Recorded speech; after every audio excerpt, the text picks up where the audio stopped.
ferească Dumnezeu. И сега се разпространява един вид с снимка на Путин и на техния патриарх Алексей, които гледат нагоре към небето и с две реплики, като в анимационно филмче. И Путин казва, ами ако все пак съществува, патриарха отговаря, да ни пази Господ. Mi-am adus aminte de asta pentru că am vrut să spun că totuși Dumnezeu, să sperăm că există și va găsi o soluție, pentru că este clar că noi toți și toți analiștii și toți șefii europeni nu au o soluție.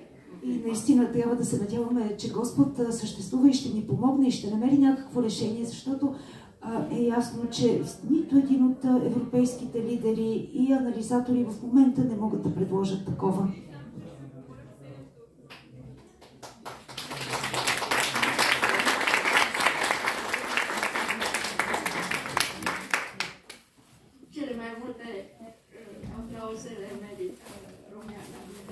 Много аплодисменти заслужава Румяна.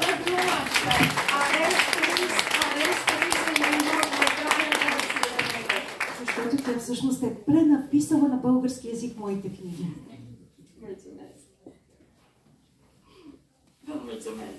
Много ви благодаря.